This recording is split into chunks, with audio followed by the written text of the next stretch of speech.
Ladies and gentlemen, señoras, señores, esteemed guests and distinguished experts, good afternoon, buenas tardes, and welcome to the event dedicated to Space for Innovation in Rail towards satellite-based ERTMS. This conference is jointly organized by the European Union Agency for the Space Programme, the European Union Agency for Railways, Europe's Rail Joint Undertaking, and the Directorate General for Mobility and Transport at the European Commission, DG Move. I'm honored to be your moderator for today's proceedings. My name is Catherine Cesco. I'm the Chief Stakeholder Relation and Dissemination at Europe's Rail, and I'll be guiding us through this crucial and exciting journey into the future of rail transportation. We have gathered here today to delve into the cutting-edge developments and transformative possibilities that satellite-based technologies offer for the European Rail Traffic Management System, ERTMS. This event follows a first edition held in 2019 in Vienna, and then in 2021 during the Shift to Rail Innovation Days. And it is the evidence of our commitment to innovation, fostering collaboration and enhancing the efficiency, safety, and sustainability of our railways. As we all know, the European railway sector plays a pivotal role in our continent transportation infrastructure. It connects cities and regions, promotes economic growth, and contributes to our shared sustainability goals. Yet, to meet the challenges of today and tomorrow, we must continuously evolve and adopt new technologies. Over the next 3 minutes, I want to provide you with an overview of what to expect during our event and our time together. Firstly, we will explore the core theme of this event, ERTMS, of course. The European Rail Traffic Management System is the backbone of railway signaling and control across Europe. By integrating satellite-based technologies, we have the potential to enhance its accuracy, coverage, and overall performance. Our speakers and panelists will share their insights into the technical aspects, benefits, and challenges of this integration. We will explore how satellite-based ERTMS can boost safety, reduce operational costs, and pave the way for more efficient and environmentally friendly rail transport. Throughout the day, you will have the opportunity to engage in meaningful discussion, ask questions, and network. I encourage you all to take full advantage of this unique platform to exchange ideas and build valuable connections. In addition to our panel discussion and presentation, we will also showcase real examples from the field. Lastly, our event will conclude with a forward-looking perspective outlining the roadmap for the future of satellite-based ERTMS and the role each of us can play in shaping this transformative journey. Before we begin, I want to extend my heartfelt thanks on behalf of all of the organizers, to the Spanish Ministry of Transport, to ADIF, to SEDEX for hosting us today, thank you very much, to FFE for their support, and the organizing team, of course, who have worked tirelessly to make this event possible. Before we dive into the content of this event, let's cover some housekeeping rules to ensure a smooth and productive experience for all. Please familiarize yourself with the event schedule. You can find detailed information about the agenda, the speakers and the topics on our official website and printed documents. We will strive to keep time as closely as possible to maximize the benefit of your participation. For in-person attendees, please make sure you have your events badge visibly displayed at all times. This will help us identify you and will give you access to the dinner tonight and the site visits tomorrow. During the panel session and presentation, we encourage active participation. You can raise your hands and ask questions during the Q&As, and our microphone runner will assist you with a microphone. For our online viewers, of course, please use the chat feature on YouTube to comment. We will take this into consideration in our conclusions. So we will not forget, of course, our online viewers. We understand the importance of networking at events like these, so during the break, please network and make valuable connections. We will also have more opportunities to network tonight during our walking dinner at the Railway Museum and tomorrow during the site visit.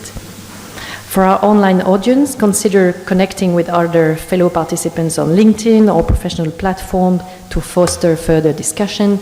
And please follow us on social media using the event hashtag, which is hashtag satellite4rail, number 4, when posting about the event.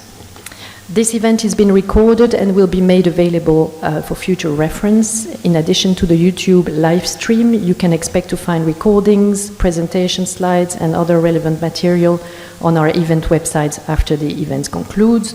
Photos will be taken during the event, and you have been identifying yourself if you don't wish to be photographed. The photographer has been made aware of this.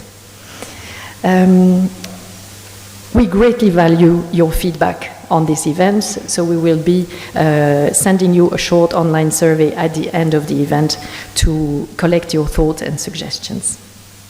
Last but not least, enjoy the event. We have an incredible lineup of speakers and discussions for you today, and your participation and engagement are what makes this event a success. So thank you for your attention, and we can now start.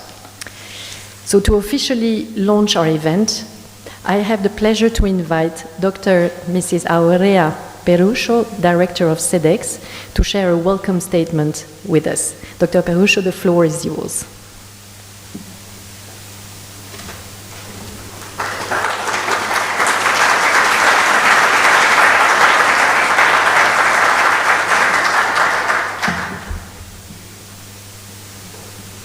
Good afternoon, ladies and gentlemen. Dear authorities from the Spanish Ministry, ADIF, the European Commission and the European Agencies for Railways and Space Programme. First of all, I would like to thank you for attending this conference. It is a great honor for SEDEX to host it, and as SEDEX Director, allow me to address some few welcoming words. The conference will focus on the use of satellite technologies for railways and more specifically for ERTMS. Europe has a very ambitious space program which includes the Galileo constellation that is almost completed and already operational, as well as the future IRIS² satellite telecommunications project. But also in parallel, Europe must face a pending challenge, which is the deployment of ERTMS in all its railway network to increase both interoperability and safety of the European rail system, and to achieve the long-awaited single European railway area. And clearly, satellite technologies can help both to improve the capacities of the ERTMS with, for example, the future level 3, as well as to drastically reduce the costs of implementing it, which is one of the biggest impediments to the European ERTMS deployment. In this sense, the holding of this conference, which brings together the two agencies, the space and the railways, is a wise move. And I hope that the conclusions of the conference will be useful to advance in this path of using European public satellite technologies to finally consolidate the deployment of ERTMS in Europe. I wish you the best of luck. I hope that the conference will be a success and that your stay in Madrid will be highly profitable. Thank you for your attention.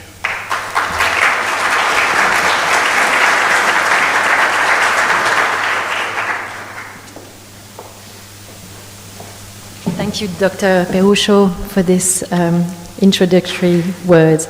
I now have the honor to welcome on stage Mrs.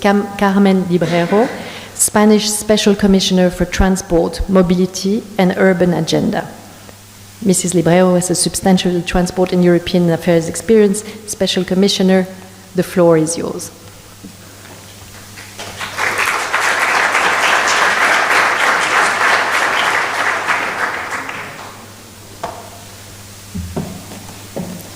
Wow. Thank you, Catherine. Good morning, good afternoon, ladies and gentlemen. Thank you for attending this second edition of Space for Innovation Rail towards satellite-based ERTMS.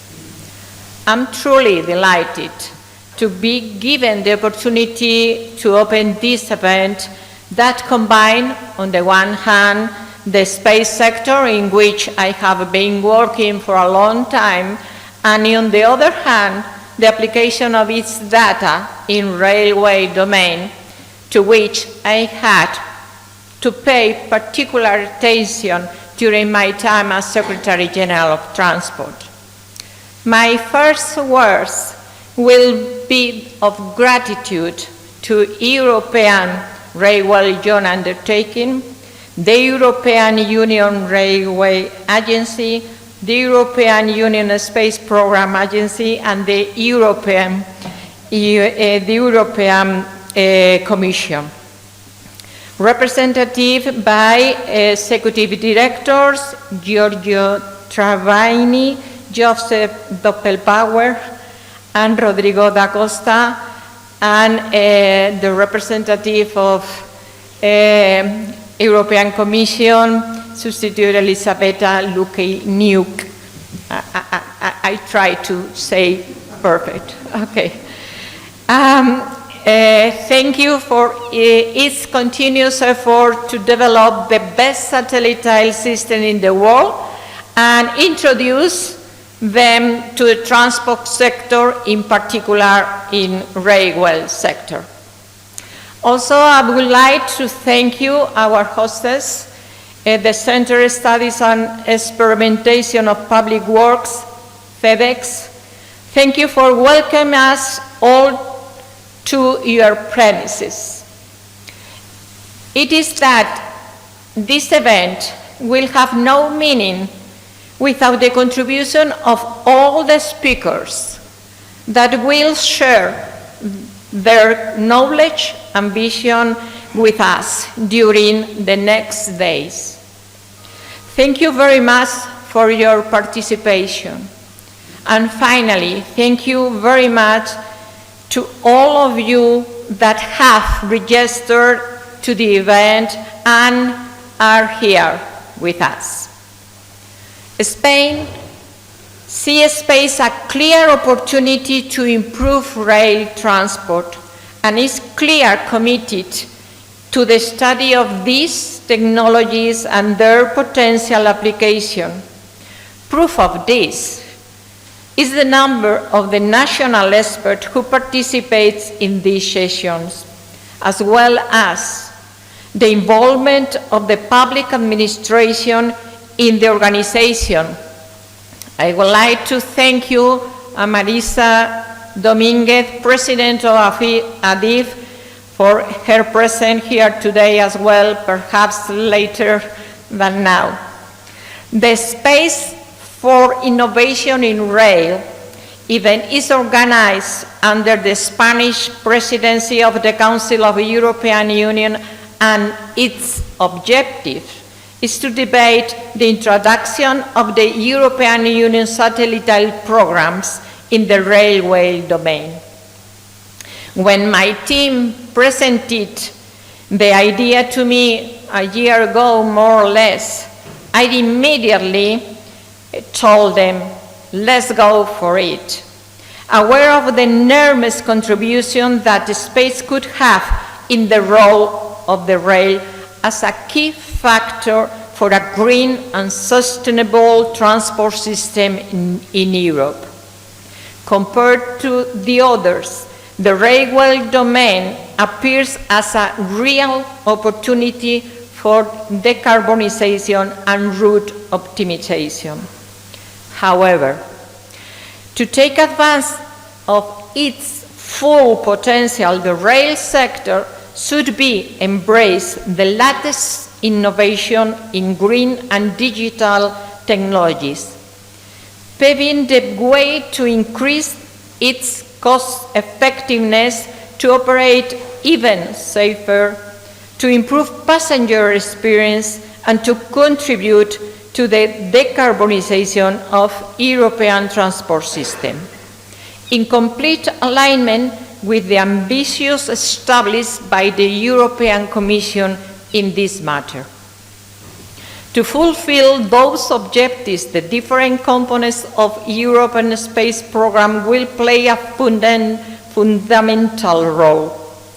During the next 2 days, the central focus will be to learn more about the progress and the implementation of Galileo and EGNOS for train localization, but also about the possibilities of introducing a satellite-based communication in the railway system.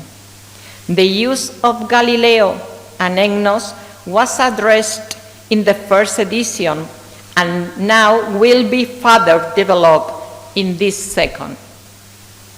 As you know, the European Union is developing its new space flagship program, IRIS², a European secure satellite communication constellation that might bring significant benefits to the railway sector.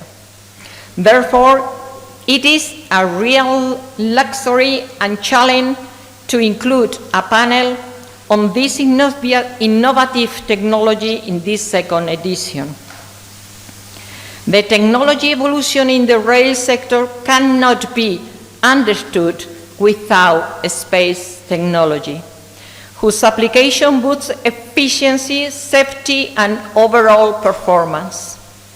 Space brings many benefits and contributes to better solutions in this sector. However, its exploitation also represents a challenge in such a complex environment, where the presence of tunnels or canyon, for instance, may compromise the use and performance of space services. The adaptation of space technology in this domain covers from the planning and design of the new routes by means of geospatially analyzed to the operational and maintenance phases of the railway infrastructure. Within the context of the European Rail Traffic Management System, Galileo and EGNOS can be used as a means to introduce virtual balances in the European train control system and to provide the train integrity monitoring function.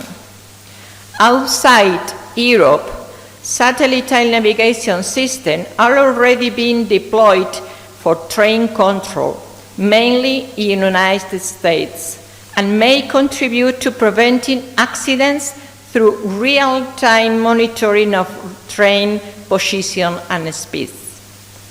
Besides satellite navigation system, it is also crucial to count with a robust infrastructure for communication and data transmission between the trains and the control centers.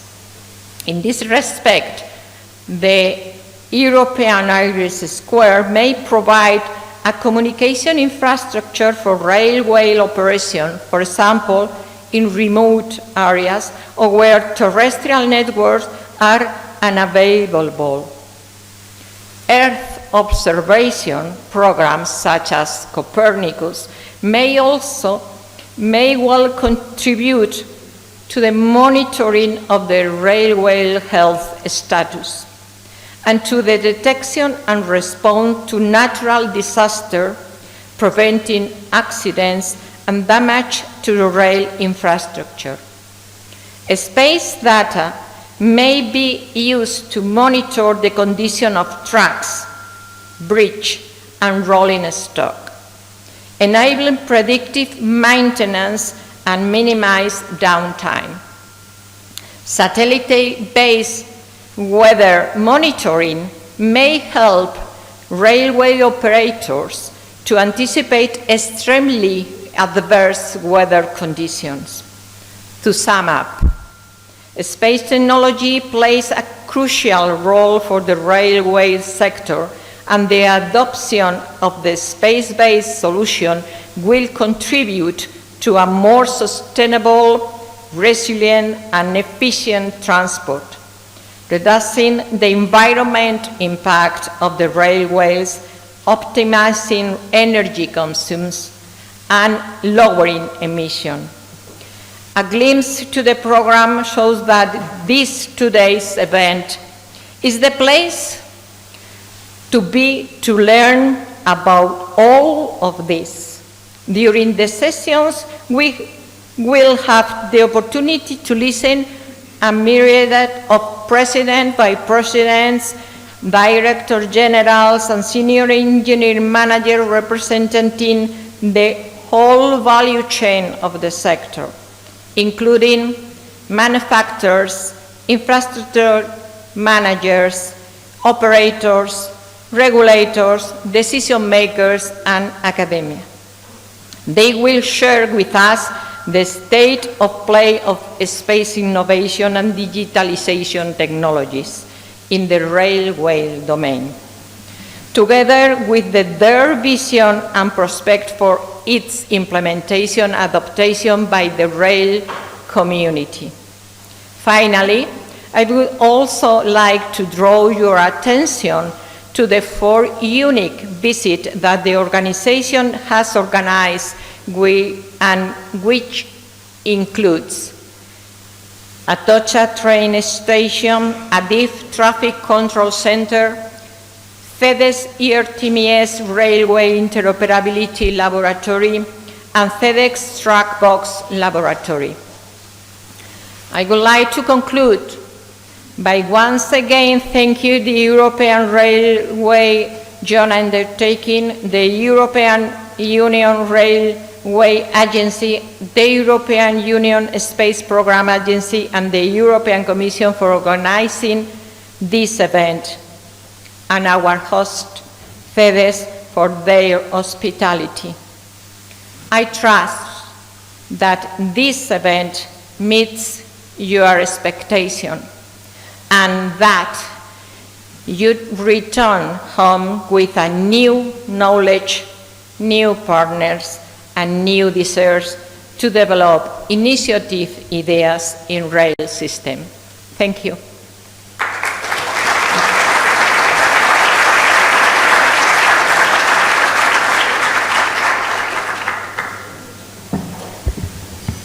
Thank you, Special Commissioner, for these inspiring words. And we will definitely try to make the best of the time we have together. I now have the pleasure to share a video message from Mrs. Barbara Thaler, member of the European Parliament since 2019 and member of the Transport Committee. Mrs. Thaler contributed to the debate to the greening transport package and is a strong supporter of rail.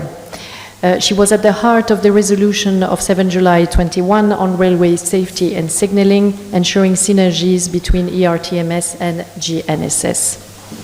Good afternoon to everyone, and thank you very much indeed for giving me the chance to address you directly. So why do we need innovation? Why do we need innovations like linking ERTMS with the European Union Space Programme? I am currently in the middle of the TEN-T trialogue, and according to some big member states, we even do not need ERTMS, let alone a substantial upgrade. The Commission, the European Parliament, and member states have 2 things in common. We are constantly talking about how important innovation is and how much we would like to see rail succeed. The problem is, innovation is driven by competition. If there is no competition, then you need no innovation. Stable long-term GDP growth is depending on innovation. Innovation itself is basically just making things more efficient, aka cheaper, and slowly improves them. It's an effort. It needs smart people in R&D, and there should be a business case.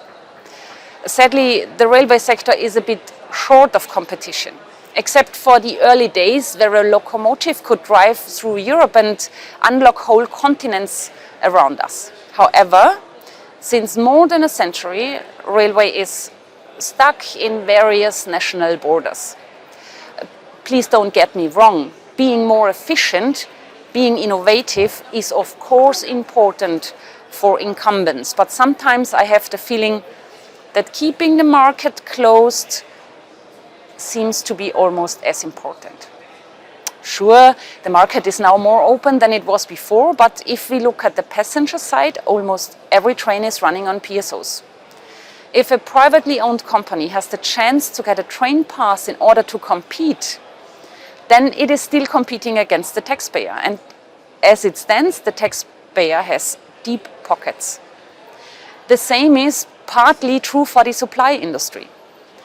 How often did I hear that ERTMS deployment is not possible because the industry can't deliver on time? You will never ever hear that the car maker will not satisfy the demand because he is lacking capacity. This only happens during a pandemic and geostrategic cost shortages of raw material or crucial components. I never heard that we are lacking chips or raw materials in order to equip Europe with ERTMS on time. Sure, it would certainly help if we agree on one standard with one, and I cannot stress it enough, only one authority, which is called European Railway Agency, and which should be the only one responsible for permitting procedures. No more extra national rules, no more extra safety standards, no more tailor-made national systems. I truly believe that we need to be true Europeans on that one. If we do not unlock the single market for rail, then we will not see the benefits. However, and I'm coming to an end now, I would kindly ask you to also promote a railway system which rewards innovation, which is striving to improve its efficiency, which needs to be more productive with fewer resources.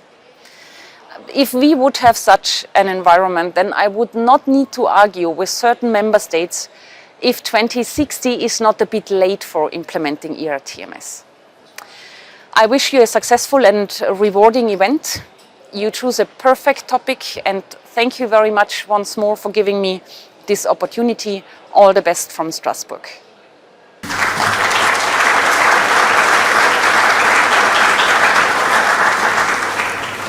Note well taken, unleashing the potential of our sector by opening up the market. Thank you, Mrs. Thaler, in the distance. I now have the pleasure to welcome on stage Mrs. Elżbieta Lukaniuk, responsible for land transport and road safety in the Cabinet of European Commissioner for Transport, Adina Vălean. Mrs. Lukaniuk is a strong supporter of rail and carries the vision of Europe on rail innovation. Mrs. Lukaniuk, the floor is yours.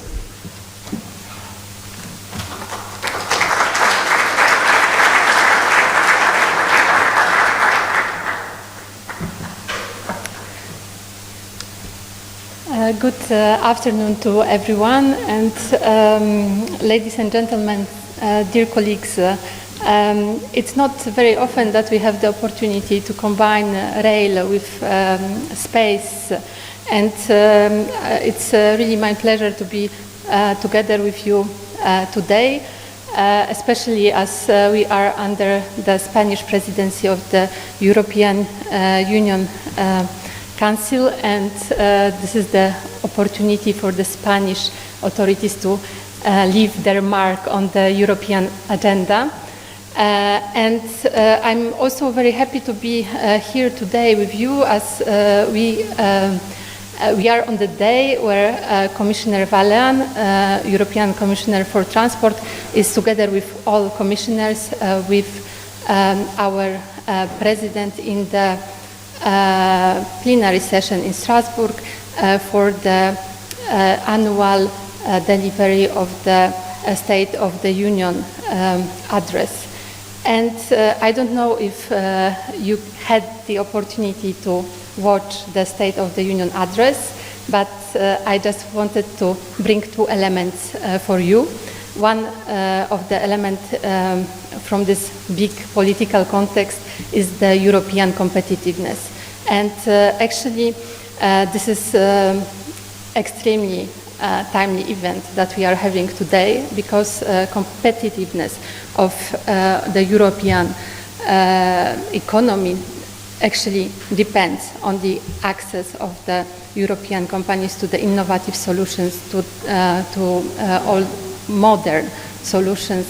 And this is a key theme that you will, if you haven't seen yet the speech of the President, you will find in her address. Then the second element is the reconfirmation of the European Commission to the Green Deal objectives. And I would like to bring to your attention the fact that from the beginning of the mandate, from the beginning of this European Commission setting, we put a special focus into the rail sector as the mode of transport that is able to deliver and bring us closer to the sustainability. So we put rail in the heart of the sustainable and smart mobility strategy, and we have very important objectives there, very ambitious ones. The first one is to triple high-speed services by 2050, and the second is to double rail freight services by 2050. So how to achieve these milestones? It's not easy because, of course, we need the sector and industry to help us, and actually we need to refocus maybe the service that we are having now to have better quality and also lower prices. And we need certainly a sort of more customer-oriented approach. And actually use of innovative solutions can help us to bring this cost reduction and better quality and price of services.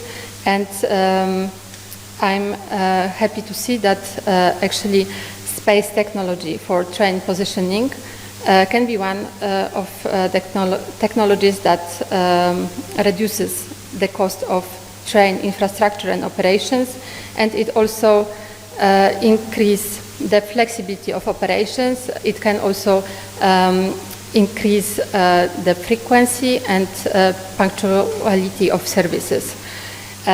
We, however, need further works in this field, and everyone is welcome to contribute.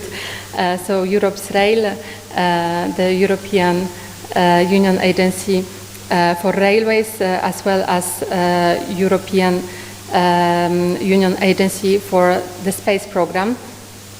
We need to prepare the technology, and we need to also put into place the regulatory framework that is adapted.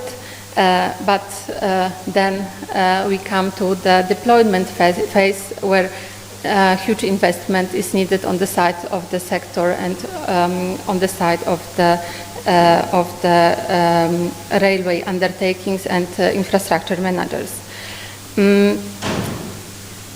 What we also see is not only that rail positioning is there within the offer that we can take from the space sector for rail, but it is also a communication system, IRIS, and actually we welcome the offer to have this communication system as a supplementary one.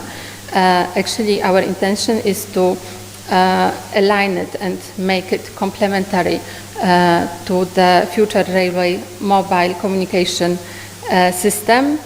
And this system could be a backup in case of disruptions, but also can be a sort of solution that can be used in situations where the 5G reach is not sufficient.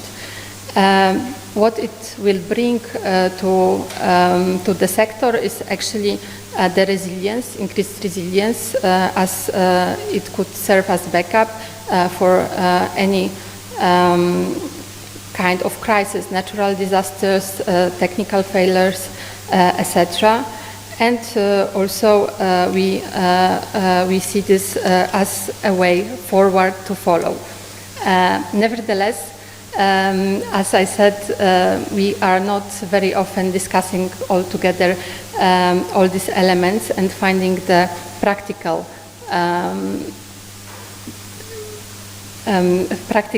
way how to use and combine rail with space. So there is the task for you actually coming. We count on you on discussions today to bring closer both sectors, to also define better maybe the path to follow, and to make at least a few steps forward towards this synergies between rail and space. With this, I wish you excellent discussions today and very successful ideas that can be further implemented in practice. Thank you very much.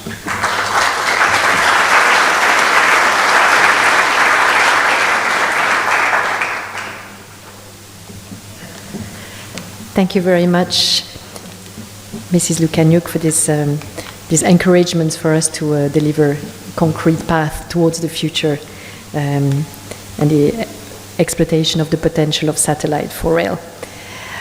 I would like now to welcome Mrs. Maria Luisa Dominguez, Chairwoman of ADIF, the Spanish Administrador de Infraestructuras Ferroviarias, excuse me for my accent, and President of EIM. Mrs. Dominguez, the floor is yours.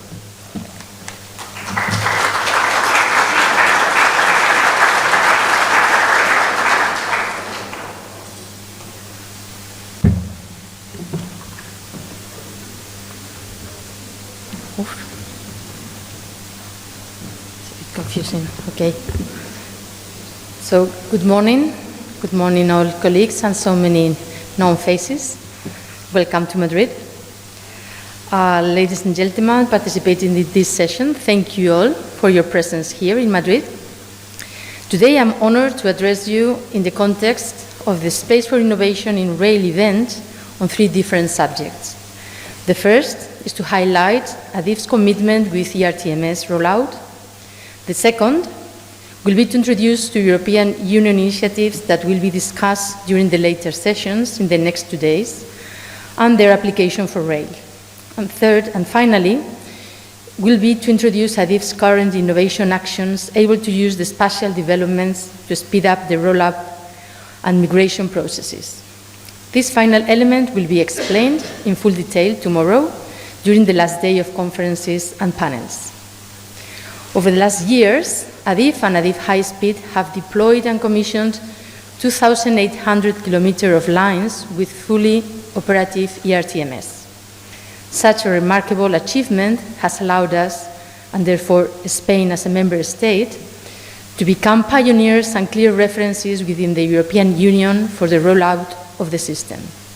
Besides that, a huge effort has been done to adapt to the different baselines and migrate to the updated versions of ERTMS while the lines were in operation, with minimal disturbances caused to traffic and overall transport in those corridors. So, how can we improve our good performance in these processes of rollout and migration? Innovation can be key to improve both. With a smart and new overall strategy for ERTMS migration using the outcomes of innovative actions, it will include a seamless approach, changeability principles, and compatibility considerations. This would foster in the easiest way possible the transition phases of different areas within the European network, both the pioneering ones and those now starting to roll out process. We are aiming that this will be one of the results of Europe's Rail Joint Undertaking, where ADIF is participating as a founding member since 2021. However, rollout still needs an extra boost. Apart from reaching a harmonized approach across the European Union for the evolution of ERTMS architecture and baseline, innovation actions shall include other considerations. These include needs for an increased capacity, maintainability, and safety levels until the targets are met. At the same time, investment costs should be reduced, as well as maintenance and operation of the control command signaling subsystems costs. This would allow for a reduction in rail travel prices, essential to create a shift to rail from other modes. For instance, less trackside equipment associated to the CCS subsystem can be essential to deploy systems in lines with services generating less income, such as the low-density lines. But still, the need for train positioning, detection, and communications provided currently by infrastructure assets remain a vital necessity. Let us recall one of the specifications of rail in comparison with other transport modes. Railways are guided transport mode, quite different compared to the case of the road, maritime, and air transportation, where the movement in a three-dimensional space has more degrees of freedom. That's maybe why for railways in its origin, even in position was an important parameter, precision for positioning was not as critical to fulfill safety critical requirements back in the day compared to the other modes of transport. Similar aspects can be said about detection and communication needs in relation to the primary existing operational conditions and number of services in rail. Indeed, demands for transportation have changed significantly over the last 2 centuries in this respect. So, how can satellite applications help enhance the current rail infrastructure capabilities and even in some cases replace them? The truth is that rail has huge infrastructure management implications that could be alleviated by making use of satellite technology. During the next 2 days, we will overview some of the remarkable advancements on the development of spatial technologies applied to rail and its implementation for different use cases. We must consider how, since the last event for Space for Innovation in Rail hosted in Vienna in March 2019, several advances have changed the vision and roadmap for these technologies concerning both passengers and freight traffic, and for several modes of transport, including, of course, the railway sector. European initiatives linked to satellite application will play pivotal roles in enhancing and advancing several modes of transport. Some of these applications are expected to be fully operative before the end of this decade. The rail sector has both common ground and differences with other modes of transport in terms of satellite applications already available or under development that could potentially enhance rail transport operation, passenger experience, and services. Therefore, these European satellite programs are instrumental in promoting safety, efficiency, and innovation within their respective domains. Galileo, EGNOS, Copernicus, and IRIS² can collectively enhance rail transportation by providing precise positioning, augmented accuracy, but above all, integration of rail transport with other modes, infrastructure monitoring, and sustainability solutions. These benefits can contribute to the safety, efficiency, and overall performance of railways. ADIF has already worked in the past to foster the use of space technology in rail with the RailGap and ERSAT GGC innovation projects. And now we will be making use of these space programs with other partners in Europe's rail joint undertaking to foster rail innovation according to its multi-annual work program, participating actively in its flagship projects as a beneficiary of their consortia. This is foreseen to be more extensively done in FP2 R2 data on FP6 Future in relation with ERTMS. Meanwhile, through the Resilience and Recovery Funds, ADIF has started the development for an ERTMS solution for low-density lines. Its implementation will benefit from space technology, and the prototype, worth 3.7 million euros, including advanced communication system, will be deployed for 36 months in the north of Spain to proceed later with testing under different operational rules. Our innovation team will present more information and details about this action during tomorrow's last panels. Finally, I hope you enjoy your stay in Madrid, taking advantage of these 2 intense days of sessions. I'm confident they will include interesting debates and exchanges that will help our common outcomes to be more practical in terms of usability, harmonization, and codes for the rollout of ERTMS across Europe. Thank you very much.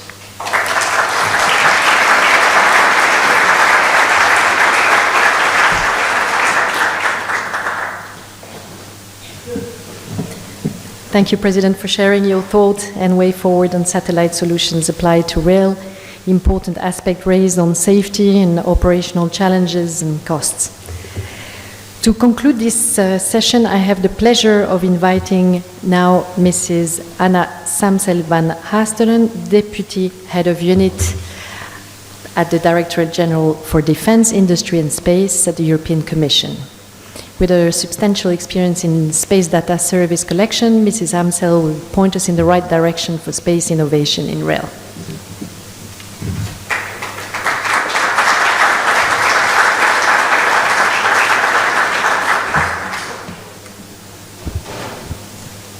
Ladies and gentlemen, I am very, very happy to be here today to discuss with you about two critical pillars of a modern society, space and rail. These are not just two modes of transport, these are also two representatives of our aspiration and vision for a better future.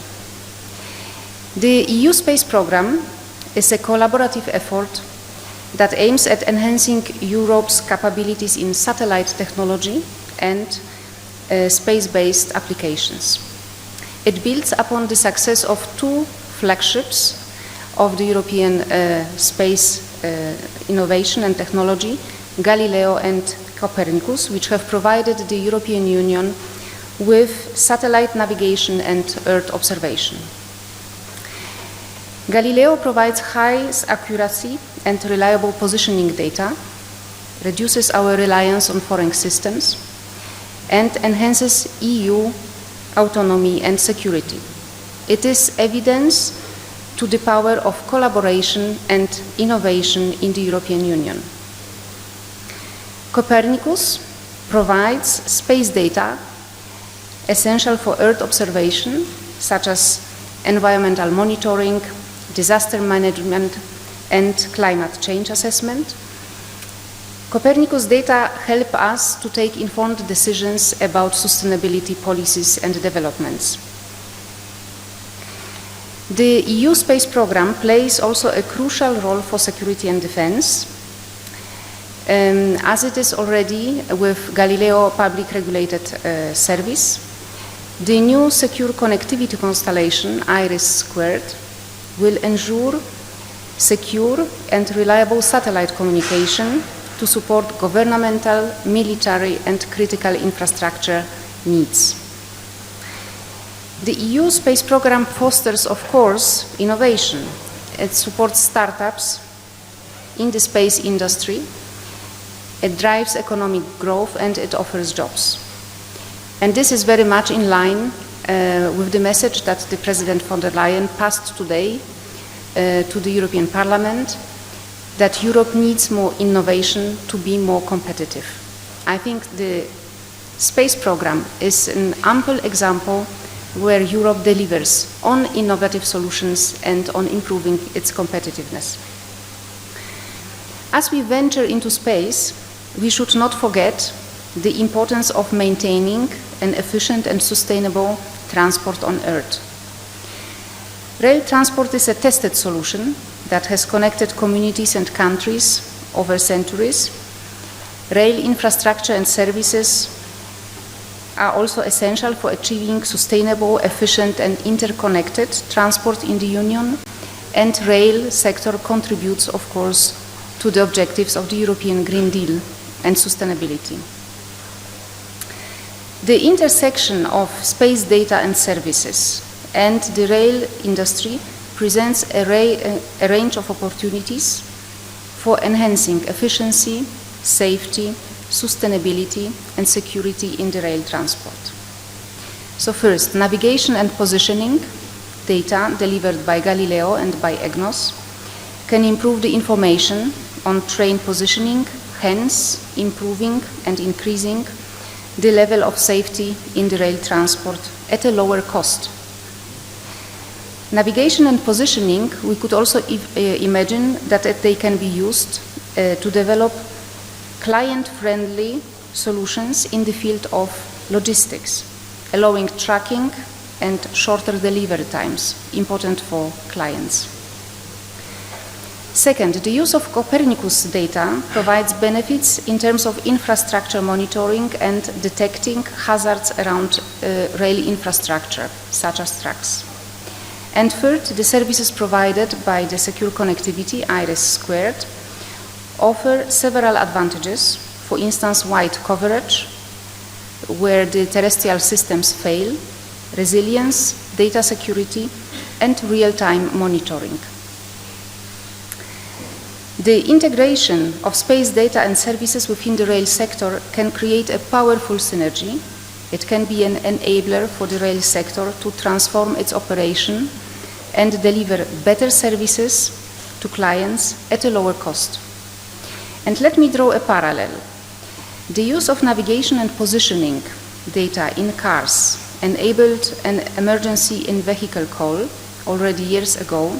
Now when we buy a new car, it's difficult to imagine that this car would not have a receiver that can receive a signal from GPS or Galileo. So it is our opportunity, and it was basically a very important step for innovation in the automotive industry. Now we need to think about making sure that space data can be a game changer for the rail sector and for the rail industry. Thank you very much.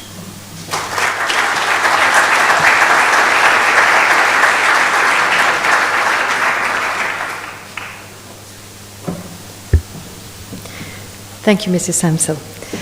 I thank all the speakers from this panel, and I am pleased to see that our commitment to full participation by women has taken a true meaning in this first session. Our next session will be setting the scene, looking at space for expanding ERTMS capabilities. This session will be moderated by DG Move. Unfortunately, as announced previously, the head of unit, Keir Fitch, couldn't be with us today, but we will benefit from the strong expertise from Inigo Cruz Martinez, Policy Officer in DG Move Unit C4 for rail safety and interoperability. Inigo, the stage is yours.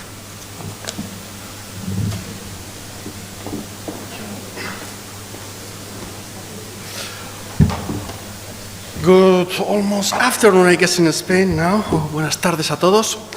So I would like to call the members of the panel to the table so we can share and exchange some from the expertise and answer some questions that I would like to ask, but also I will invite you at the end of the interventions to participate and also ask, because I probably will already set the scene. We know that rail and satellites are bound, but how are they? So there are still many questions pending and many answers that we need to hear, hopefully, today and tomorrow. So I would like to invite Ms. Elisabetta Lukaniuk, Mr. Marcin Wojcik, replacing Matthias Rutte, Rodrigo da Costa, Joseph Doppelbauer, and Giorgio Travani. Thank you.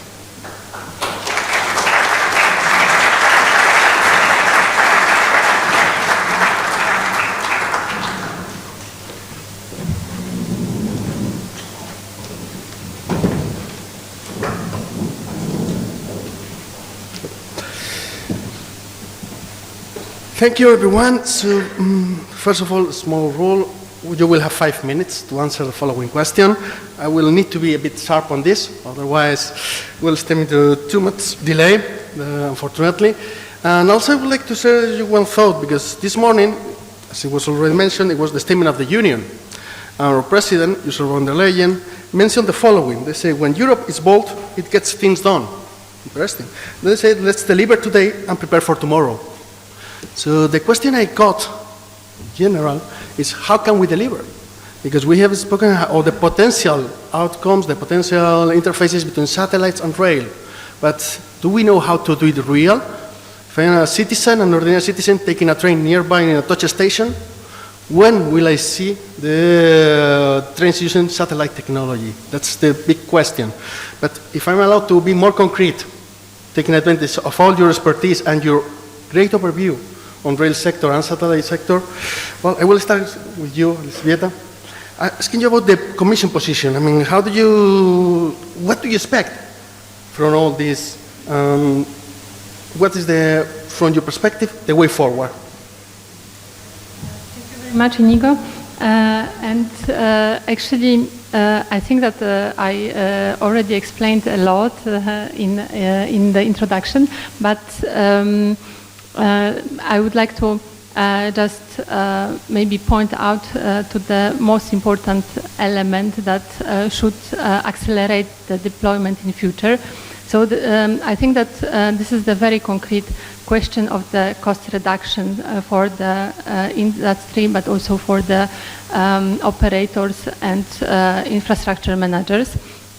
And here I would say that rail sector has now the only opportunity, quite exceptional one, being seen as the way that can actually help us to become more sustainable in the transport sector.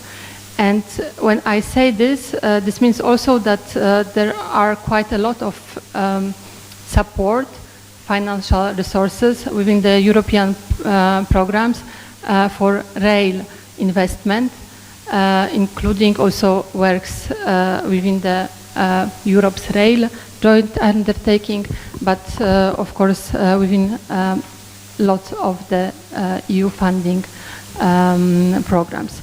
And with this, I would say that the rail sector has to grasp this opportunity and also rethink a bit how they would like to see the sector in the future and how it should look like. And then I think that this link between space and rail, it goes very well together. We have quite a lot of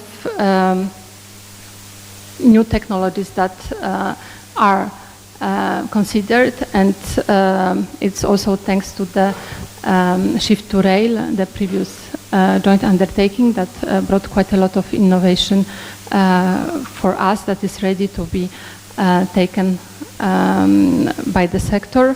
And this concerns automated train operations, this concerns also digital automated coupling, also the future rail mobile communication system. And when thinking about these innovative solutions, we also have to think how to make use and full synergy of the space program and of these opportunities that you have heard already in the introduction presented there, not only about the positioning of the trains, but also concerning the communication. Of course, for all this, we need further works, and I'm happy that today we have all the key players and that we have also the regulatory part well present, and I see quite a lot of representatives from the sector, from the industry. So this is certainly sort of way to look into the sector in a more innovative way, and it's clearly certain opening that is needed there to consider more innovative solution, but we have this in mind and bring this very boldly, step by step, and put to work in practice for the citizens and for the also companies that transport goods. Thank you very much.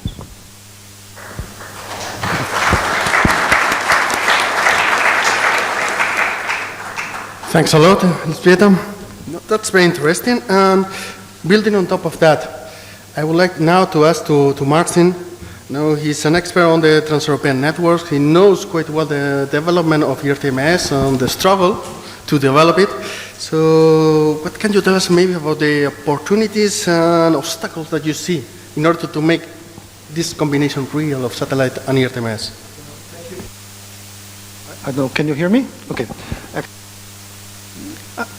Actually, I'm replacing Matthias Rüte, who is the for ERTMS, and unfortunately he because health issues.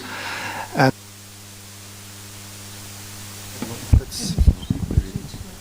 so maybe I will use the fallback scenario. So Matthias Rüte is dealing with the ERTMS deployment, and I would like to establish some links between ERTMS deployment and the satellite technology. And I'm sincerely convinced that over the last couple of years we have witnessed a major paradigm shift in Europe. So it's not anymore the discussion if ERTMS should be deployed, it's rather when and how should it be deployed. And we think also that the vocation of ERTMS should be to become the single European rail signaling system, replacing the Class B systems, the conventional systems on the at least TEN-T network, but potentially also on the entire network in Europe, so that we have only one system in Europe and the Class B systems are going to be decommissioned. And for this we need also a cheaper solution for the regional lines, because it does not make any sense to install hundreds of thousands of balises on some lines where we have 4 or 5 trains a day. So we need a simplified solution, and satellite technology comes very handy. So if we look at the picture, there is a positive business case for uptake of satellite technology. But when we go more into details, the devil is in the details, then we see that for the infrastructure managers there is a perfect business case, because either you don't install the assets trackside, because you don't need all those balises, axle counters and trackside circuits, or you just decommission most of them, if not all. So there is a clear CAPEX and clear OPEX case, because then you don't have to maintain the infrastructure that does not exist. This is also very clear. However, if you look at the operator side, the picture is not that clear, because if you look at the net present value of the investments, that's negative. It's slightly negative. So because the operators will have to invest in the rolling stock, and this is a challenge, because they will have to pay for the success of the infrastructure managers. And they will have to pay not once, not twice, not 3 times, but several times, because they will have to pay for the retrofitting, meaning installation of OBU. They will have to pay for FRMCS. They will have to pay for ATO. They will have to pay for DAC. They will have to pay for satellite installation, and possibly 2 or 3 upgrades. So if you look separately at all those necessary migration processes, which are very important and really necessary, it might end up in the situation that the patient might not survive the cure. It's meaning that the operators might not be able to bear this burden of all those subsequent retrofitting phases. And I'm particularly worried about freight operators, especially the smaller ones, because they are exposed to a fierce competition from the road sector, and they are operating, in many cases, very short fleet, very small fleet which is also very old. So the question is how to tackle it. So we will probably need some offsetting exercise from infrastructure managers towards operators, because if the operators are saying over our dead body, we are not going to invest in the rolling stock, because it means the end of our activity, and those green pastures in 10 years, it's not for us, because we'll not survive. So we have to find solution. There is a good question to what extent it makes sense to retrofit all those old locals that are in many cases diesel propelled, that are with book value 0, and not to replace them by the new locals that are standardized, modular by design, that are also digital and green, meaning zero tail emission, ticking all the boxes, and as such reduce also the maintenance costs in the future. So we should maybe think in Europe about a scrapping scheme, tackling this problem globally. Not that every operator should fight and try to survive on its own, but having a global picture. And I think we'll have this debate in the coming years and months. definitely. So we'll need to find a funding because it's better for the taxpayer to have ERTMS deployed in a cheap way and have the rolling stock also digital than to prolong the current situation. Very, very short. So maybe 2 more points. From this perspective, it's crucial that we accelerate also the adoption of the specifications for satellite technology in Europe, and we have to make any considerable effort to have the specs adopted in framework of the revision of CCS-TSI in 2027. So all hands on the deck. And last point, we should maybe also look across the Atlantic Ocean, because in the United States, they deploy the system, which is of course not as sophisticated as we have in Europe. But they did it roughly on time and on budget.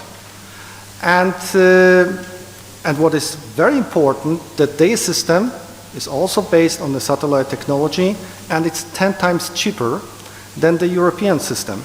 So there are some points to ponder. We should really clearly and very deeply analyze what went wrong there, what are the lessons learned, and what we might learn from the experience in Europe. Because ERTMS is E stands for European, but we should turn this E into G in order to have a global system and to sell it across the world and have a one standard also outside Europe. But if we are not credible in terms of price, we might continue selling ERTMS as a solution for high-speed lines, greenfield products, but we'll definitely not convince countries in Asia to deploy ERTMS as it stands now for regional local lines. Thank you.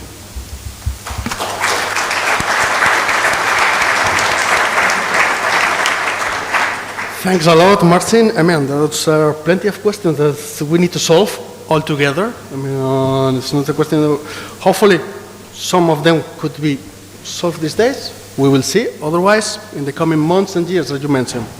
And now, from Earth, I'm looking up and looking at the space. Mr. Rodrigo da Costa.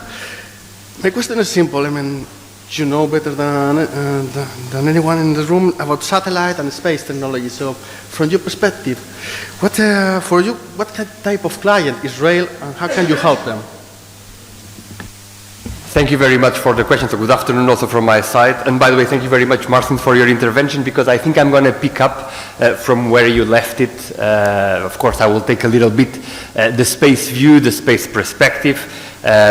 First of all, I see mostly a community of railway experts, so I will just briefly introduce our agency. We are the EU Agency for the Space Program. We are working with many partners, with the European Commission, with European Space Agency and others to implement the EU Space Program. Let me start by saying at macro level, space is important, and space basically, and I think in this context is important to highlight two particular impacts of space. First, space brings benefits. It brings benefits to many sectors. I could highlight here to you a very long list of sectors. Could talk about agriculture, I could talk about energy management, I could talk about banking and financing. I could talk also about other areas of transport, aviation, road transport, maritime. Space brings benefits, and brings benefits concretely to the operation, to making our systems more efficient. And I truly believe that also to the rail sector, space brings those benefits. The second element I would like to highlight is space fosters innovation. Through space data, space technologies, space services, there are plenty of people out there in the academia, startups, big companies, small companies, that use these signals of space to be more innovative and therefore to be more competitive. So when we are talking about potential adoption and the utilization of space data, space services in the rail sector, I would like you to have these two elements in your mind. The first, space can bring benefits concretely to rail. Second, space can make your ecosystem, the ecosystem of the railway sector, more innovative and therefore more competitive. more competitive whenever in Europe, and certainly for the next years, many years, we will have major investments in the rail sector in Europe. But there are other areas of the world. And we know that in Asia, we know that in the Americas, there's a lot of investment already happening and in the future in the rail sector. And certainly, we all want, at least I do, and certainly my EU colleagues want that as well, that the European industry is successful in those sectors, and it will be successful if it is competitive. Now, coming back to the rail sector and how space can benefit, a few things have already been mentioned. It has been mentioned, in particular, the positioning element. You may or not know, one of the big aspects of the EU space is about positioning, talking about Galileo, our global satellite navigation system, global coverage, and in particular as well our augmentation system, EGNOS. EGNOS is particularly relevant for rail. It has been developed for aviation. Curiously, today it's very much used in aviation, by the way, but it's actually also very much used in agriculture. More than 95% of all the tractors that are sold in the EU, they are equipped with EGNOS. And we are working, and we would like to work together with our partners of the European Railway Agency, Europe's Rail and others. We would like to work to bring also EGNOS to rail. Because EGNOS has certain capabilities that are interesting and attractive for the rail sector. Certainly the element of integrity. Then, of course, and positioning is important. Then, of course, there is the element of communications. We are making in the Union a big effort in developing secured communication capabilities. GovSatcom, IRIS2 was already mentioned. IRIS2 is about secured communication capabilities. And I will not elongate myself a lot because I know most of the focus of this conference is when it comes to navigation and the use of Galileo EGNOS. But there is as well a session tomorrow, I invite you to stay, where we will be talking about SATCOM and how the future European secure communication capability can be brought also into the rail domain. Last but not least, I don't go through the full list you have there on my back, and I see you all taking pictures, so very good, you can go through it at home. I would mention Copernicus. Copernicus on the Earth observation domain. Copernicus is important, again, not really the topic of the conference, but maybe, for example, very useful when we look at the infrastructure managers, and we had Adif speaking just before. For example, things such as track maintenance, monitoring activities, Earth observation is important. I mean, and one of the things that space brings to you is coverage, because by nature, all these systems, they cover everywhere, where there are people, where there are no people, in the fields, in the cities, etc., etc. And they bring reliability, in particular those that are built to be extra reliable. Now, the conference that we have had back in Vienna in 2019 has been mentioned. At that point in time, with our partners, we discussed and worked on a stepwise approach to deploying GNSS in ERTMS. We continue progressing, by the way, and of course, since then, we have developed a number of projects. I think you will see them across the days. There are many presentations on the result of technology development projects, or if you want, pilot projects, experimental projects that are bringing the adoption of the technology forward. Now, from now on, we want to go further. We have worked together in the recent months, and we have worked together to put down an action plan.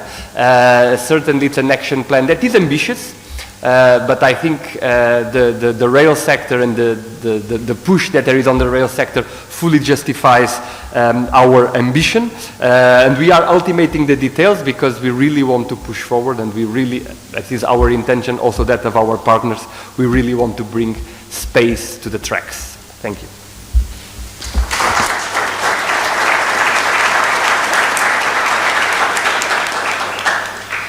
Thank you, Rodrigo. Quite interesting. And now we are moving to Joseph, who has the other perspective. He is from rail. So, you know better than anyone else the rail perspective. So, how do you see satellite technology? What are the challenges and the problems that it could help rail to answer from your perspective? Many thanks, Inigo. Good afternoon, everyone. And I just would like to come back to the commitment of President Ursula von der Leyen to the Green Deal targets that she mentioned this morning in her State of the Union address. And I just would like to repeat that rail is a very environmentally friendly mode of transport. Per transport unit, person kilometer, ton kilometer, about 10 times less emissions than other transport modes such as the car or the aircraft. Now, and Marisa addressed it in her speech, rail is a guided mode of transport, and the environmental advantages come from the fact that we have very low friction between the wheel and the rail. This is an enormous advantage, but there is a price to pay.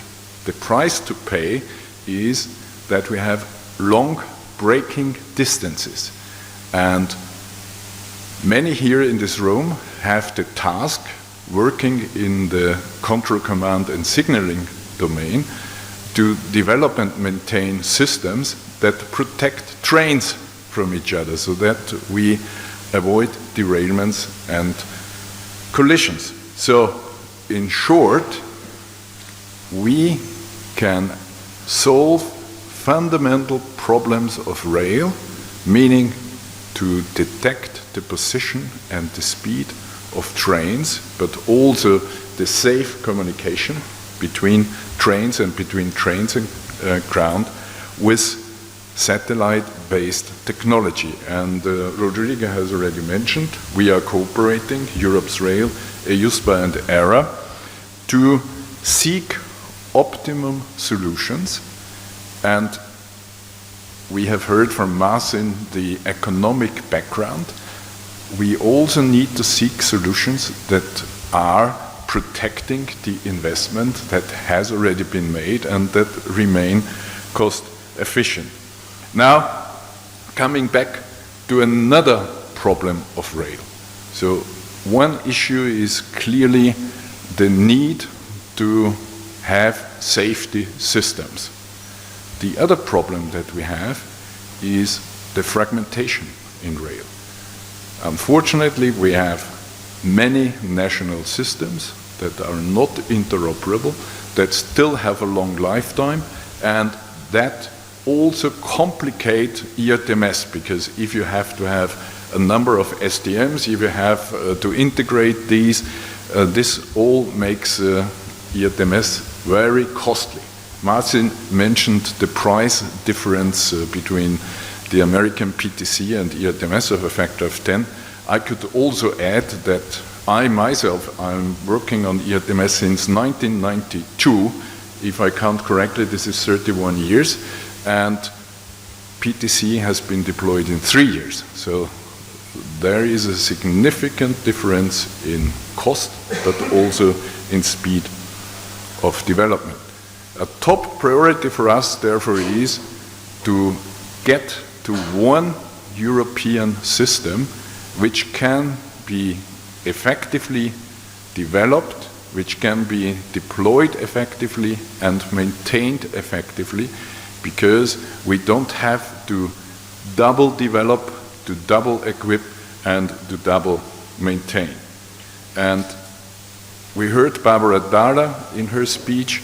The European Parliament in 21, in their resolution, already asked for a more intensive collaboration between ERTMS and the European satellite navigation problem. Now, finally, coming to some challenges. The European Union Agency for Railways is committed to integrating GNSS technologies into the ERTMS specification.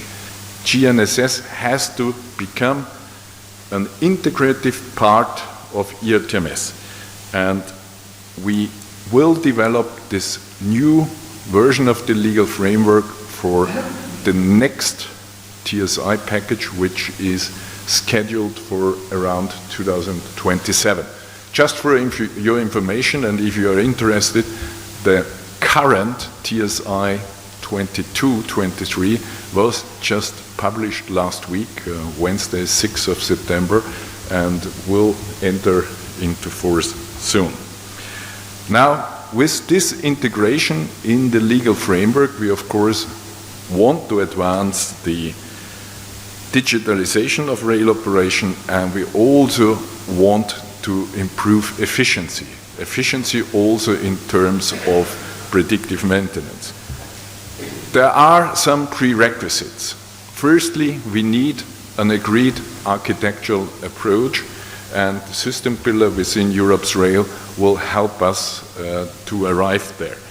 Then, of course, we need the demonstration from the side of GNSS that we can achieve the necessary safety level, that we can produce reliable and standardized products, that we can demonstrate a clear business case for everyone, and Martin mentioned the challenges, and I believe we also need to address the security challenges. In the last couple of weeks, we heard issues about some functionality in Poland that allows hackers to stop trains on the go. Over the weekend, some left groups just set cables on fire in Germany, also stopping trains. And I understood that during the war in Ukraine, the Russians were quite effective in blocking satellite signals. So we also need solid, concrete answers to these challenges. But we are here today to discuss solution and to also showcase the progress that has been made since 2019. I am very much looking forward to an interesting conference. So thank you very much.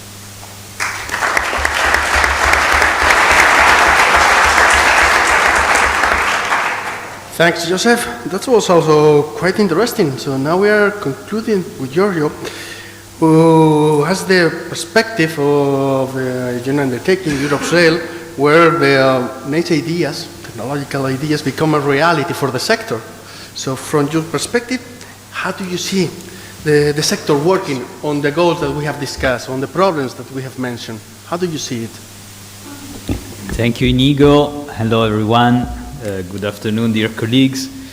So, I am the last of the panel with the obvious difficult task not to repeat all the good things that has been already said. So, maybe how do we make it concrete? I'm going back actually to something that is a bit less concrete, because we need to start with understanding the context in which we are operating, and all the different possibilities and opportunities that we have also from political declarations. So we heard before that the Special Commissioner for Transport mentioned that using space for rail is a clear opportunity, very good. We have heard that this morning the presidents of the EU mentioned that one of the key concerns for the future will be the European competitiveness, very good. But how do we harness all of these? How do we translate these opportunities that also satellite can provide to the rail transport in concrete action? And I think what we have provided all together, and with also the fact that we have a European rail joint undertaking, we have provided the framework under which these can be made possible. And it will be up to you to deliver it. We have set in Europe's rail a certain number of challenges that we would like to tackle, and a great number of them can be addressed also through the use of satellites. So we have seen that satellite could make rail more efficient, because we can then position with more accuracies and maybe in real time the train, and then apply different type of technologies to it.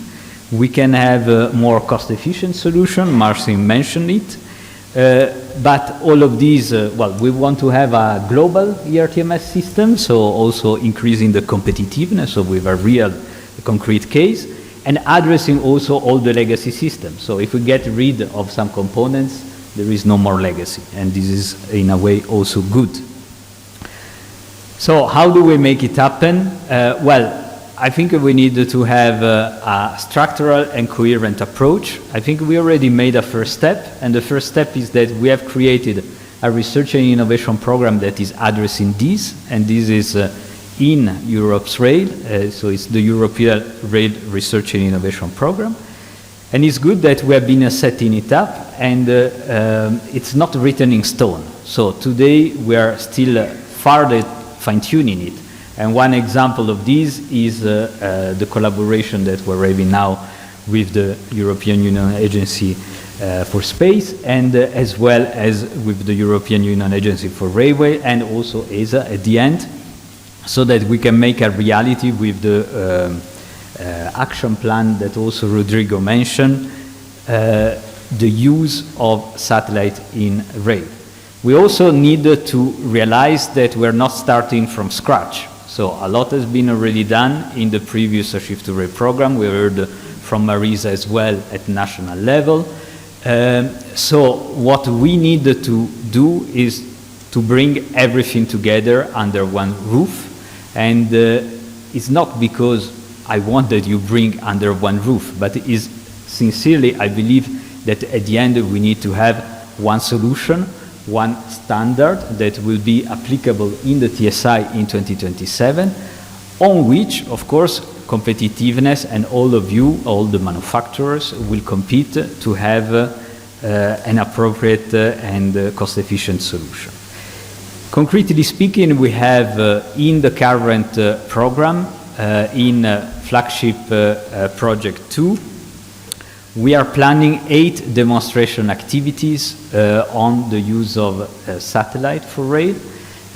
I'm sure you will hear them later on in these conferences, but just to mention, there will be several companies working on them, manufacturers and research center providing solutions to this challenge.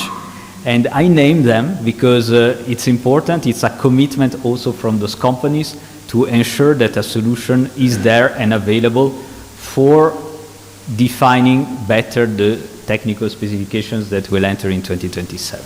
Those demonstrations will be starting in 2025. They are ITRL level demonstrations. We will have Indra, we will have SAIT, we will have Thales GTS, we will have AGD, Siemens, Airbus, Alstom, Mermec, and DLR, all of them providing technical solutions for those demonstrations. And those demonstrations will cover, well, obviously, trains running under different type of conditions, but we will try also to benefit from other innovation. So, not looking again in isolation, looking at the program in an integrated way, and in this integrated way, we also look for autonomous solution, autonomous test train run, and also freight, which let's not forget, before as Beata mentioned also the importance of the digital automatic coupler. Also I think Martin mentioned the different investments that all of these will create, but we need to be able to package them together so that we harness all the opportunities. And the last point, so we need to close the circle. So research for research is not enough, even with good demonstrator. We need to capitalize that, the collaboration with the agency we have already mentioned, to put it into the TSI, but to have all the sector agreeing about it and working with what we have created, the system pillar, to make it possible. So we need to be sure that everybody is on board. And the last point is the investment. So we need to have a migration plan that is solid, a migration plan that is European, and we need to have the deployment capability to make it happen, both in terms of resources, in terms of industry, from the industry point of view, but also in terms of financial resources and capability, also human capability to make it happen. So all of these, just to tell you that we have the framework to make sure that this is happening, and now the work is back to you to ensure that we have a solution, to ensure that this solution is one, to ensure that we have the architectural element and that we can go forward for the next step, which will be the deployment.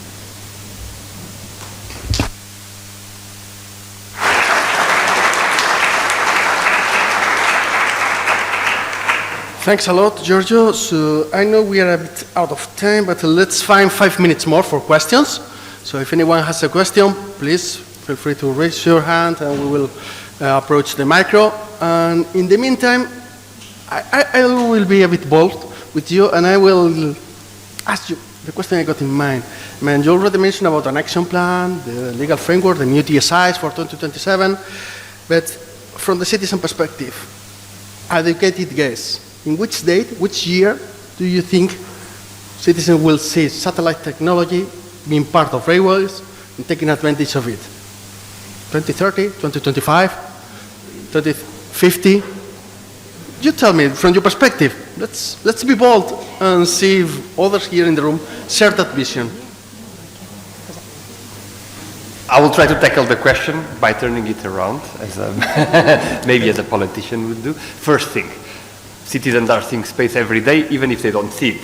Most of you use your maps thing to come here. You were using space data. You saw your weather forecast. You're using space data, etc., etc. It is a good question, but ultimately, I don't think it really matters. I think what really matters is when are users going to see an even better and better and better rail system.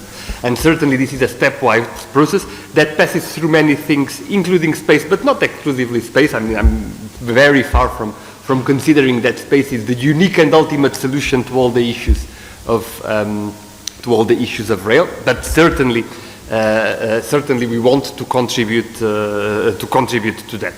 And as well, again, space will play a very important role, I believe, in the competitiveness of European industry at large, but also in the rail sector.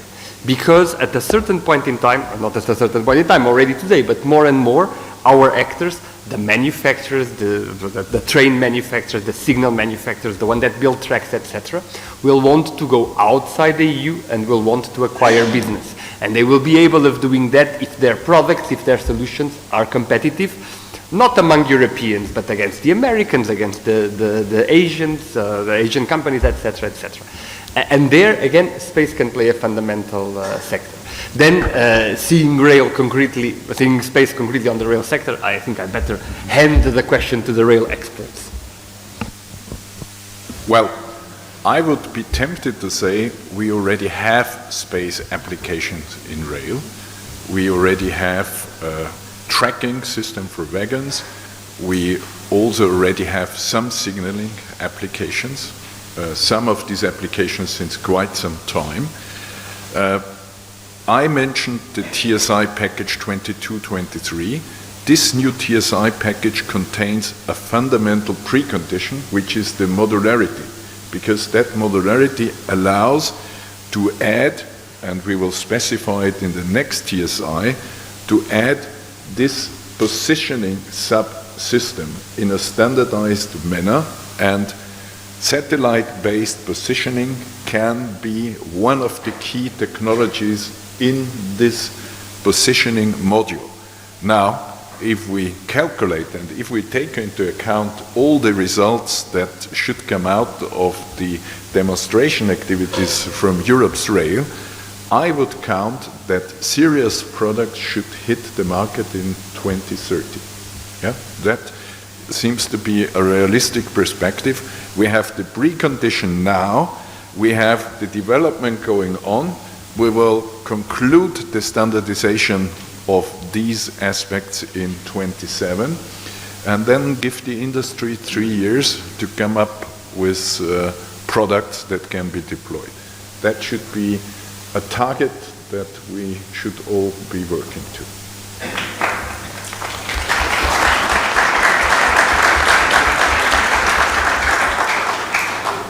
Please go ahead. I just would like to add a bit. Let's not forget that we shouldn't have a fixed single target. In the sense, if you look what we're going to do, I have mentioned and Joseph also repeated the fact that we're going to have demonstration activities in 2025, and all of these will provide an input. But the story is not finished there. So it's just the first step. There will be constant innovation that we need to put into the system in a faster pace than what maybe we have been done in the past, and this modularity, I'm sure it will help a lot the rail system.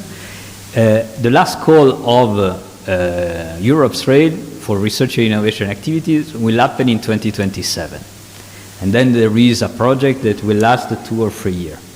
So already here you can see that there will be already further innovation, and the activities will not stop with Europe's rail, even if, but if there is a continuation or not, in any case, research and innovation will not stop. So my message to you is also, try yourself also to be bold, use the new instruments, architecture that we are putting in place to allow modularity, and innovate as soon as you can. Don't wait for a fixed deadline that we're going to tell you to implement.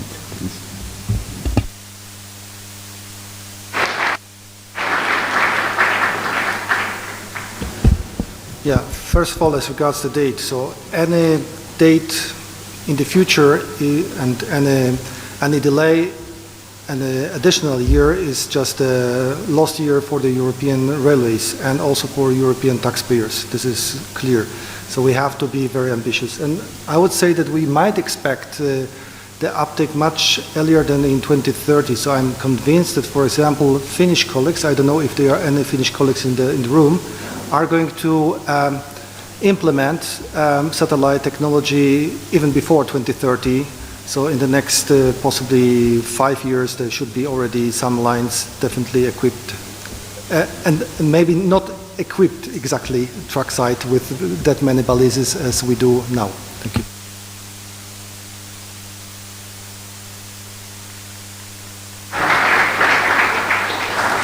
Thanks a lot. Also, it's promising perspectives. I don't know if there's any remaining question in the room, if anyone wants to ask something, or everybody wants to leave the room just to go for the coffee.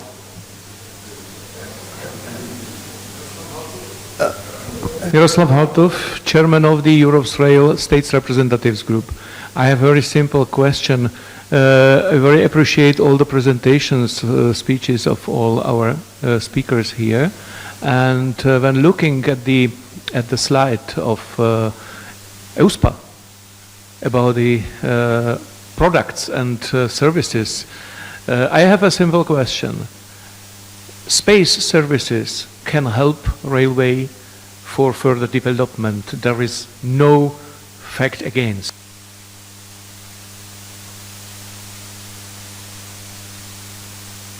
It doesn't work? Yeah. My question is how or if also the rail community can ask to develop some services which will fit to better services in railways. So vice versa, in opposite. Thank you very much, and it is indeed a symbiotic approach, because there is the both aspects, and I think, by the way, it's part of the discussions we have been having, is how to bring and how to bring space in general into the rail sector, and it will go in steps. Today, there are a number of services already being provided from space. For example, looking at EGNOS, it provides integrity, it's used in aviation, so it has the safety of life component, etc., etc. It provides a number of capabilities that already today can be helpful or are helpful in the railway domain. So the first step certainly needs to be, and this is, if you want, the shorter term, to deploy that into the rail sector. But there will be more, and certainly the systems and the services as they exist today, they will not be able, they will not fulfill all the potential that there is in space for rail. For us, conversely, it's very important to listen to the user needs. For example, when we develop a new service, and we are right now developing one for the maritime world, we are consulting with the maritime actors to understand what are the needs and what can be provided by the current system and how the system will have to evolve in order to provide even more.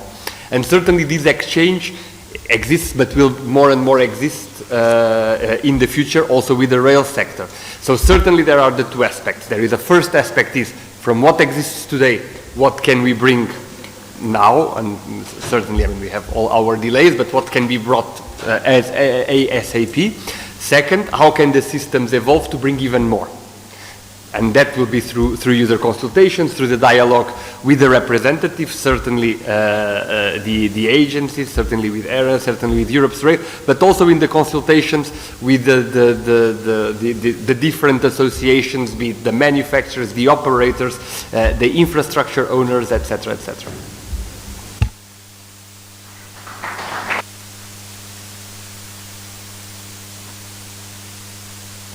Okay, I don't see any other. Oh, I see a last question there.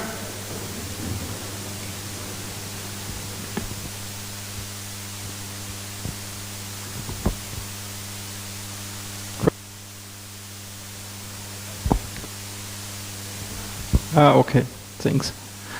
I hope this is a short question now, but I see one problem in your storyline. The rail domain is just one of many customers of space services. So especially, I'm coming from the communication part, a satellite provider, he does not care. The rail providers are just one of many customers. So my question is, does the rail domain need special services, especially from the communication part? If yes, how can we implement this? Because the space operators won't easily or only provide something with very high costs. And this could be a problem. So can we live with consumer services, for example? Which I believe is possible in many cases, but not in all. So. I guess the question is to me, and I will try to answer. So now we are talking about telecom, right? The telecommunication domain. Certainly GSM was also not developed for rail, and still rail uses particular parts of the GSM domain. So there was an evolution from there. Looking at the telecom, what is happening, what is happening in the sector is there will be a gradual integration of ground-based networks and space-based networks. We see a big increase on the constellation side for many reasons, in many different applications, from the pure consumer market up to the security area. I mean, for those of you that have followed, for example, the first days of the Russian aggression to Ukraine, their satellite communication was extremely important, and in particular a US private company played an important role in that. In the European Union, we want to do, and we will do, something ourselves. It's called IRIS. It's a secured communication network which will serve a mix, will serve private users, so there is a private part to the network, but will also serve government and governmental authorized users. And potentially, and the government and governmental authorized users will be served with secured services, with different level of security depending on the particular needs. Certainly there are different areas. A military customer may not need the same type of security as a governmental agency. There will be different aspects. But those services will be provided with a certain service level agreement. So the users of those services will have the guarantee of that service. Then we will need certainly, and soon will be the time, to enter into the dialogue with the rail sector, whether the services that are planned, similar to what happened years ago on the GSM, are sufficient for the rail sector, or whether there are particular needs that will require a rail secure sector on the telecom side. And this will be defined, and this will be part of the normal evolution. There is no single. I don't think there will be a single telecom system just for one particular application, but it's important that the telecom systems, they provide solutions to the different applications according to the different needs. I hope I answered. Thanks a lot, Rodrigo. Well, I think, Catherine, you correct me, but it's time for a coffee break, well deserved for all. So I would like to ask you for a big applause to all the panelists for valuable contributions.